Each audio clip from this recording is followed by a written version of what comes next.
All right, everybody. My guest today is an educator whose early work in restaurants, hotels, and even a dude ranch sparked her interest in how the travel industry develops leaders and creates meaningful guest experiences. Today, she's an associate professor and the program director of tourism and hospitality management at Middle Tennessee State University, where her research and teaching focus on preparing the next generation of tourism and hospitality professionals. Elizabeth Whalen, welcome to the podcast. Thanks so much for having me. I'm really excited for this one. I'm so excited to talk to you today. You have such an interesting career story. Kind of before you found your place in academia, tell us about, number one, I'm fascinated with dude ranches, so I have to hear about that. But kind of tell us how this work in hospitality roles led you to an academic career. Yeah. So when I was, I know this is taking back a little bit ways, but it kind of sets everything up. When I was in high school, I thought I knew what I wanted to do. 16 and knew it all. And I wanted to work for the State Department. I wanted to be a foreign service officer. And so I majored in anthropology with minors in French and Chinese and a whole bunch of other things. And I got to college and realized I had the opportunity to talk to some foreign service officers and realized that wasn't really the path I wanted to go down. And now, what do you do? So I took some extreme measures. I actually signed up for the military. That's a whole nother long story. I didn't actually go. Okay. It's a really long story. I'll leave that there. So sometime if you reach out to me, I'd be happy to tell you. But in the meantime, I'm always looking, okay, what can I do? Like, I can't just sit around and do nothing. And I had never really considered hospitality. But my first job was actually as a cocktail server at a bar, Molly's Pub. Okay. Just kind of your dive bar in a neighborhood. And at 20, it was very eye-opening because you're like, oh, it sounds so cool to be a bartender. And it was interesting, to say the least. Not for me long-term, but I learned a lot and provided some other opportunities financially for me to do some experiences like study abroad. But then when I graduated, I was waiting for that military contract to come through and I needed something to do. And so I had gone to Wyoming on a course when I was in school. And so I reached out to them and said, hey, I kind of want to live in Wyoming while I'm waiting for this thing to pan out. And they said, we'll hire you. Yeah. So I ended up on a dude ranch 60 miles from Cody and between the entrance to the northeast entrance of Yellowstone and Cody. So we were in the middle of nowhere. Most beautiful place I've ever been in my life. I absolutely loved living there, but it was extremely humbling. I had done 4 years of school. I was a 4.0 GPA. I was super academically inclined. And here I am. I'm the only hired employee of this small ranch, the Cape RZ, which I absolutely love and highly endorse and recommend. Family-owned place. And I learned a lot. I was the city slicker in the middle of Wyoming, but I got to ride horses every day. I got to hike every day. But I also did the jobs that no one else really wanted to do. So dishwashing sometimes 4 hours a day. I did the housekeeping. And when you have 8 cabins with 6 bunk beds and they're up in the mountains, there's no cart to take with you. So you're just carrying this load of stuff up the mountain to go clean these rooms. And sometimes I think I hit my breaking point when we had a college group staying with us. And so the rooms were full of these college students for like a month. And at one point I went up there to clean the rooms and it was just an absolute nightmare. And as I'm cleaning, I'm like counting down to the penny how much I'm making a minute because this is so hard to handle. But it was really a wake-up call. And I realized I was actually really good at it and I enjoyed it and I loved tourism and I loved being out there and I loved that life, that world. I did that for about 6 months. That was the only season it was open because it's in the middle of the mountains in Wyoming. So when it's winter, it's not really open. But we did both tours in the summer and then hunters actually in the fall when it's hunting season. Yeah. So came back still waiting for the military to come through and I started waiting tables at a restaurant. And I met my husband, which could have changed things a little bit. Sure. But also as soon as I started waiting tables, the general manager saw something in me and he said he wanted me to be a manager for him. But in order for me to do that, I would have to tell the military I wasn't interested because he didn't want to invest in training me if I wasn't going to be sticking around. Yeah. So I did that. And at the same time, I had already taken my GRE for education, and it just so happened that being in Houston, there was a really great hospitality program at the University of Houston. And so I applied in April, and they had a rolling admission, got in, started my master's degree, started managing for Papa's Restaurants in Houston. Did that for about a year and a half, switched over to hotels. So well, let me see what the hotel world is like. I was an AGM for Drury Hotels for a year and a half, limited service property, about 120 keys. And said this still isn't the exact place for me. And I was graduating with my master's, and they offered me the opportunity to teach. And that was it. When you hit that part of your career, when you're like, this is what I want to do. Yeah. And so I started as a lecturer, completed my PhD, and I've been teaching now for about 15 years. So I love it. Well, what an amazing path. I want to talk to you about the pathways into tourism today, because they're diverse, they are varied. Many of them don't go through an academic setting. And we have this big challenge in our industry of just not having enough people coming in interested in the work we do. So I'm curious what your thoughts are about the state of tourism, hospitality, education. How are we preparing people? How are we recruiting people? Is it working? Is it not working? What could work better? Yeah. So the cool thing about hospitality education is it's over 100 years old. And I guess despite being older, a lot of people haven't realized it's been around, but there was a transition about 30 years ago, and it's an international field, right? So what we see in the US and what's going on in Europe and the Middle East and Asia, it's all development process. But in the last 30 years, it went from being vocational to professional. And that flip is really, really key, because when we're in an educational setting, our goal is not to train skills, like hard skills. So we're not teaching them how to use a POS system or how to use Pegasus or how to make a bed. We are teaching them a tool set for moving up into leadership roles and for making good decisions. So how do we better the industry through education, through theory and then application? And so that transition over the last 30 years has been drastic, and it's been very, very crucial. But also that conversation has had to shift the way we engage with the industry and seeing the potential of these students. So when I moved into the Nashville market, I came here in about 2019. There wasn't a program at that point here in Middle Tennessee. And so it was a lot of conversations with industry partners or potential partners about what our graduates were. And so initially I would get calls of, hey, do you have a graduate for me to come work in housekeeping? And the answer would be no, because they don't need me to get a housekeeping job. They don't need to get a 4-year degree for that. But we're looking at that next step up. And so recruitment has been great. We're considered a discovery major here, that people are still finding out about this career and this industry of tourism and hospitality, which is 20% of GDP worldwide is in this industry. And it's big business. It's applied business. It's a very specific niche. And a lot of times these programs are in business colleges.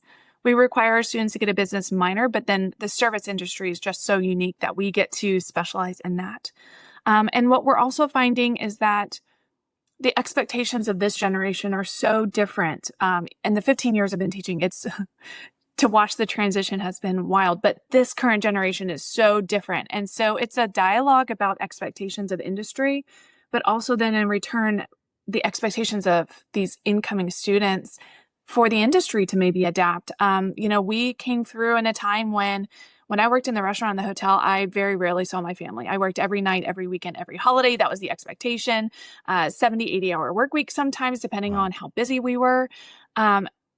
Why do we have to continue that? So how can we adjust the expectations of industry to meet the expectations of students and vice versa? Because we are the fun industry, but not everything we do is fun.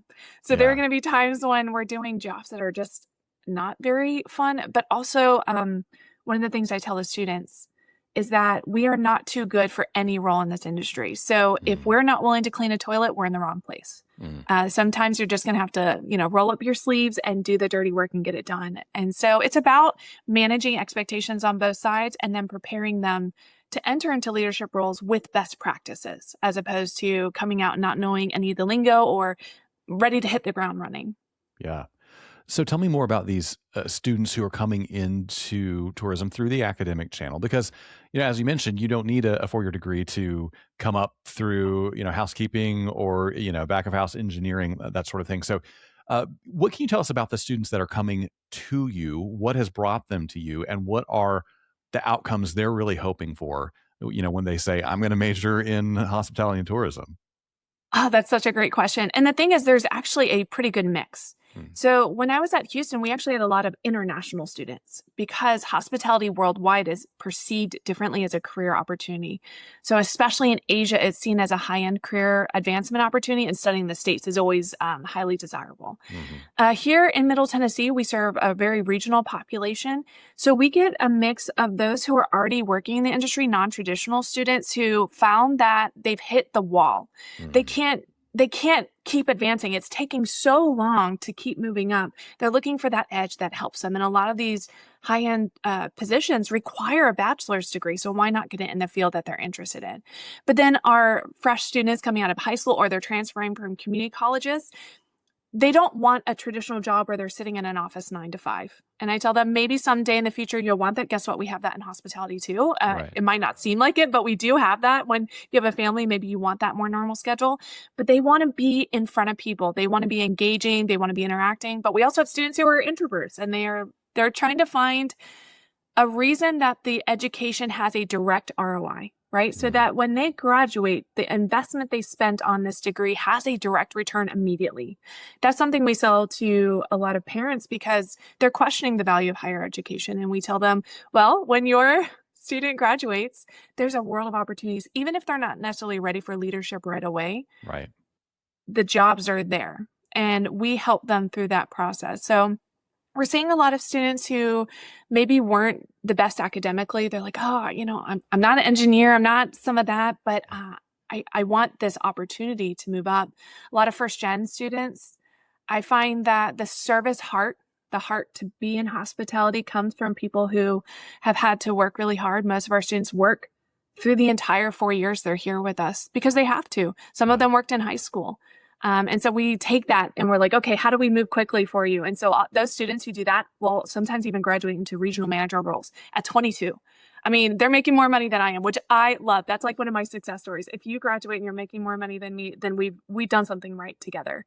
Yeah. And so we're seeing this mix of people who are starting to discover that this industry is so cool and there's so much opportunity, and you're not bound.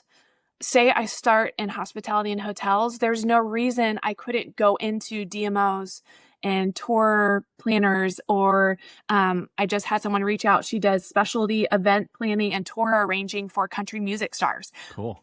You can do that too. Like there's so many ways to take these skills and apply them in different segments of the industry. Yeah, that is amazing. I'm curious about these students who come to you already, part of the way into their career. They're working for a hospitality company. Do those companies ever come alongside them and help with the investment, help with the resources, or is it still pretty much like, yeah, you're on your own, kid? It's a mixed bag. I'd say few and far between do companies do. It just depends. Like a company that does is Disney, but you have to grind your way through Disney to be able to get that reimbursement. We have some partnerships NTSU does with some local ownership groups. So for example, local ownership group of McDonald's here, I think they own 4 or 5 different franchises. They will help pay for their employees to get degrees, but most of those are not in hospitality. I find that those who are in that kind of mid-level range of hospitality who are coming back to try to get that degree, there's very little support for them to get the degree because they're happy with where that employee is. But the great thing is being selective in the kind of school you go to. Here at MTSU, we're very affordable. There are other affordable programs. The ones that tend to not be affordable are your master's degrees, but that's like the next level up. So there is a great advantage in that too, because again, when you're hitting that wall and you're looking for, how do I keep going? That's what it does. I would love for more companies to support their employees to go back to school, because one of the things we do is we do help try to train for best practices. So how can they come back to the workplace and put something better in place, improve the workplace, improve the community, and make a valuable impact? So it's not just, here's your degree and now you're going to move off. Right. It's developing in the future of that leader. Yeah, absolutely. I think too, the before times, pre-COVID, there certainly was this sort of thing where the entry level, frontline, maybe service roles turned over a lot. They could be hard to fill, but once you got into management, it was fairly stable. I would see the same people all the time at event after event, year after year. I loved that, but then COVID changed all of Everything. that, right? Yeah. So of course there's still the frontline issue, but now the middle management, the leadership, the sales rep roles, they're kind of sitting empty in They many are. places as well, and that's causing just rolling disruptions in this industry that really is built on relationship and having somebody's phone number, saying, I know I can text this person and get a quick quote on, whatever. That is all kind of broken down. So there may really be some opportunities for a very hardworking 20-something who just got that 4-year degree to really kind of leapfrog right into one of those management or sales roles uh, that we really desperately need filled. That's I'm on my soapbox now. I'll step down and hand the mic back over to you. But one thing I'm always curious about is how the business community, the hospitality community, can better plug in to what you're doing in the academic world to create better success for the industry, for your students, for everybody. You have some thoughts on that? Yes, actually, that is one of the keys. It was interesting. I was just having a conversation this morning, so a special case, but we can't exist without our industry partners, right? We are nothing. If we are not graduating our students into the industry, we're failing. But it's not just at graduation that we need our industry partners. It's integrated in everything we do. So I've worked in the industry. I've worked in hotels and restaurants. I've worked in management. I've been in the grind. But that was 15 plus years ago. Right. I'm staying as up to date as I can, but part of that is through my industry partnerships. But that's only a small element because there's so much that we now talk about with experiential learning and engagement, but also mentorship and guidance. So some of the things that we do is we have this really strong advisory board, about 20 different people. I mean, I could add even more. There's so many partners who are willing to invest and give back to our program. But we meet and we talk about what is the industry seeing, what things need to be integrated into the classroom, what opportunities are there for the industry advisory boards to enhance those opportunities for students so that when they graduate, they are ready for those roles that you're talking about. Because if we don't prepare them correctly, that's when they're not ready. That's when they fail. They're in the role for 6 months and they leave because it either didn't meet their expectations or they're just not prepared for it. And so that looks like site visits. I had an alum, he took one of my classes. He wasn't even in hospitality. He was in fermentation science. And he took my food and beverage tourism class, which is one of my absolute favorite classes. And we were talking about whiskey tourism and trails and all of this. And he said, I am the head brewer for Leaper's Fork Distillery. I would love for your students to come out and see the property. So he brought out my students. He gave them a free tour. We got to talk to the general manager about the tourism and hospitality arm of that small distillery. They got to do a tasting. They got to engage with the industry in their place. So that was one. We also have a leadership seminar where we bring in 10 different guest speakers. I mean, we bring in guest speakers throughout the program. We probably have about 30 different guest speakers throughout the year in topics. But in that one, it's 10 different leaders from different segments of the industry who talk about what their career path looked like and how to then, or give advice on how to succeed. And I bring in recent alumni from our program who are successful all the way to end of career.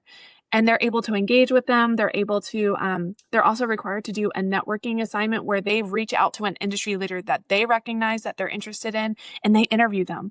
So one of the things that I often have to move people from is reaching out for me just for recruitment, which we do want recruitment. We want opportunities for our students, and looking at how can they get engaged in that learning process for that program. So it's guest speaking. We have a mentorship program where we partner individual students to individual mentors. And the best partnerships are when that mentor really takes them on and says, hey, I'm going to this trade show, or we have this networking event, or we have this, why don't you come with me? Yeah. And so we have those kind of mentorship programs. We have guest speaking opportunities in the classroom. And then I've had a number of people reach out and say, I really think this topic is super crucial. And I said, well, we have a really small program as far as we just started in 2019. We don't have all the faculty resources. And he said, you know what? I want to create that class with you. Wow. And so I have one right now that I'm working with in sustainability, that she is the CEO of this really cool company, Justice Industries, that collects glass from hotels and then recycles it. She's helping me create a sustainable tourism class those kinds of ways to say, I think I can make an impact. Let me find a creative solution, innovative solution of how I might integrate with the students more than just what are they giving me. So it's a partnership, right? It's not just, oh, I need to fill these holes. I have a gap. I can't hire enough people. There's just not enough people who are trained. Well, okay, well, let's get in the training process. And by training, I don't mean how to use the POS. I mean, how am I developing them to understand networking? So like another example of this, we developed a class called professional development post-COVID because I realized a skill that was missing was actually networking and communication. Something that prior to that, I wasn't seeing an issue in. The catalyst for this is we had the Tennessee Governor's Conference on Hospitality and Tourism, which is a great conference that happens every year. Yeah. And it happened to be in our town, Murfreesboro. And so I reached out. I worked really hard. I said, okay, every one of our students is going to get to go to this event for free as much as they want to go to. It was 15 minutes across town. No big deal. I had 2 students show up. Oh. So I came back to the students and I said, what happened? Why weren't you there? And they said, we were afraid. We didn't know how to go somewhere we had never been before. We didn't really understand what a conference was. We didn't want to go alone. I said, okay, we need to fix that. Let's develop a course. Right. So we developed a course in professional development. I also worked with TNHTA, which puts on the GovCon, and we started a new student ambassador program, very pointed. So now students from across the state in hospitality programs are hand selected by TNHTA. They are sponsored to go to the conference, and they get opportunities to volunteer and network. And so like last year, one of the highlights for my students was getting to meet with the commissioner and talk to him about tourism in the state of Tennessee. So now we're being a little more pointed about how do we engage students meaningfully, even if it's one-on-one, but the students are prepared and ready to do so. Yeah, that is really wonderful work. Something, related that kind of hits my mind is that it's really popular right now in some older segments of the population to kind of beat up on Gen Z a little bit. You've been working with Gen Z for a long time. You're probably close to having some of your first Gen Alpha students if you haven't had some already. We have Gen Alpha. Yes, we do. Yeah, that's amazing. So what are the things that we need to know?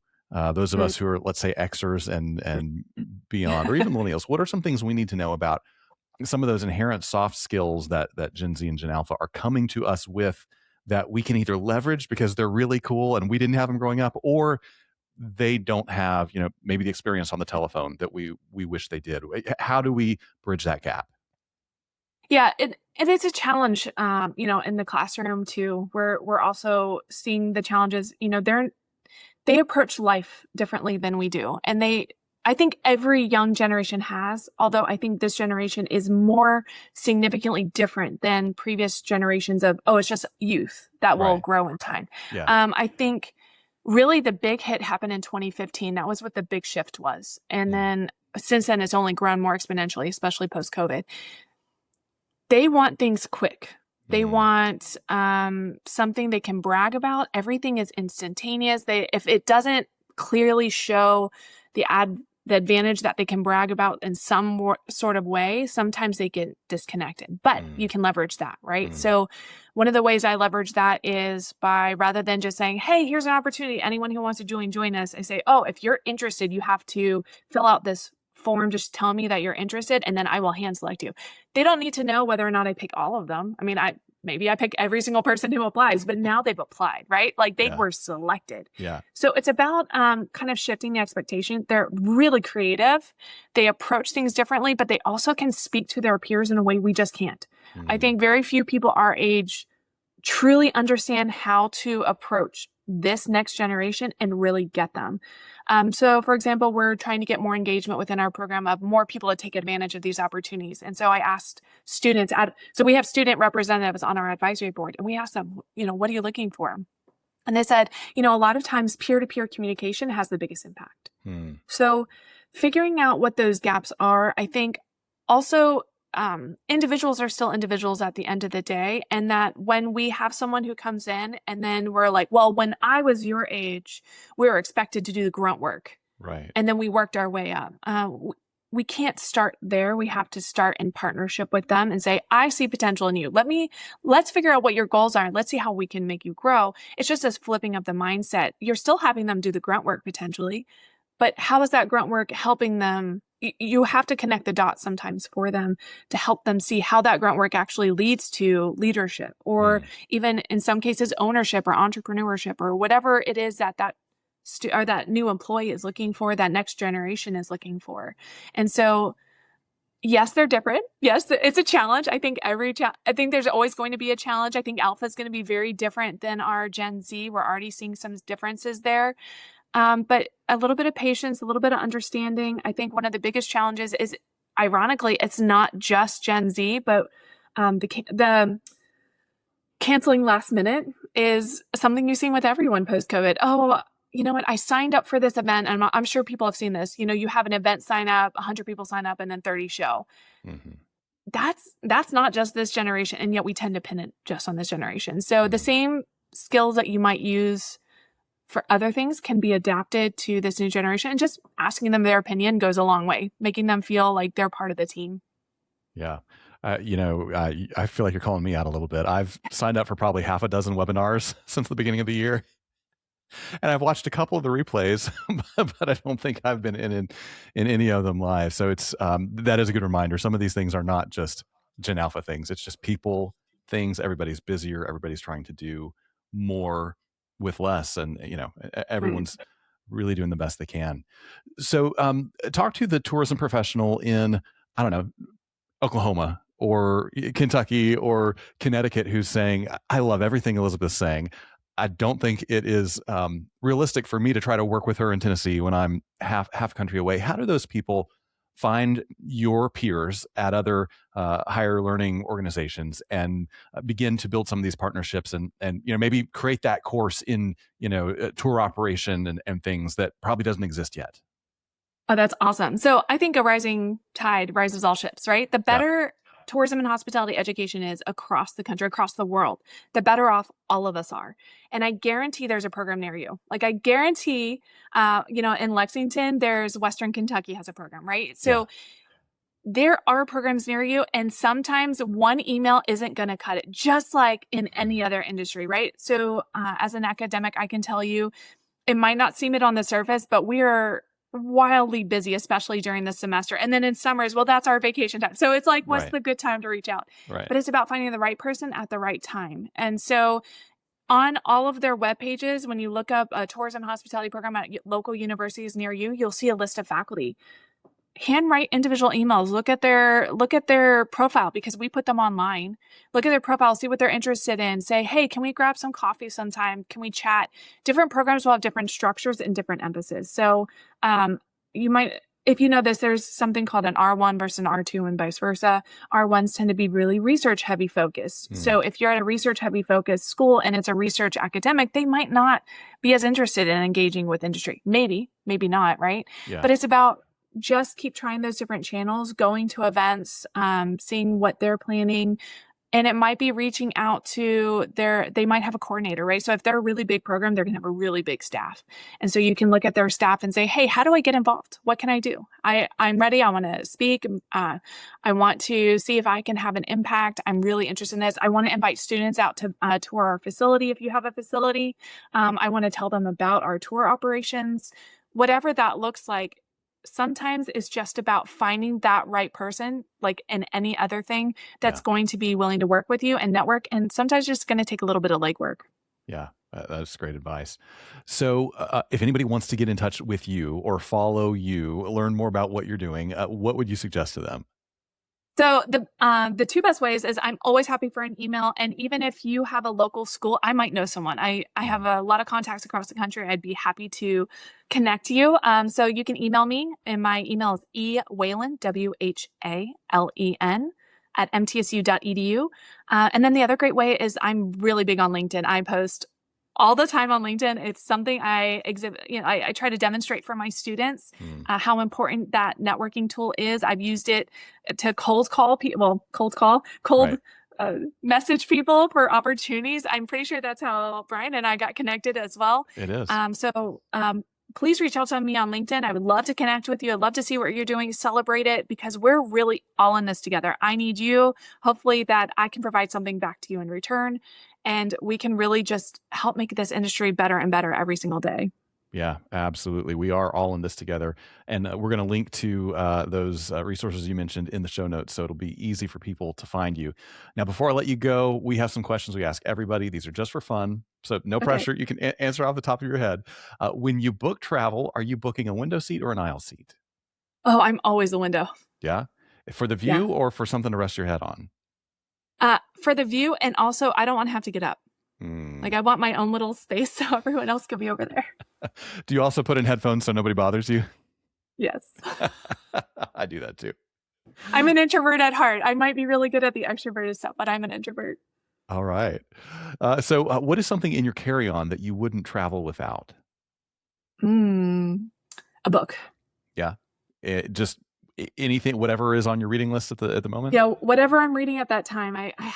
Even if I don't open the book on the plane because maybe it's too short, or I watch the little TV or whatever, I need to know I have the book just in case I want to read. And are we talking hard copies, or do you do digital? Anything. All of the above. All of the above. Yeah, that's great. I have a book most of the time these days. More often than not, it's from the library because I mean, what a great resource, so love the library. Yeah, absolutely. What would you do if you had a free airline pass and a week with nothing else on your to-do list? Where would you go? Oh, no. I think my number one bucket list, and has been for a long time, I'm waiting for my boys to get a little bit older, but we want to go to Japan. That's right up there for me too. Have you been? I've not. So I spent time in China, but I've never been to Japan. Yeah. Same for me. It's very high on my list. I feel like Japan is just surging right now in popularity. So yeah. And so I want to get there before it gets too crazy, too busy. I think it are. But yeah. Well, the last question is somewhat related. What's one thing you have seen or done on the road that you wish you could go back again and experience with somebody you love? Machu Picchu.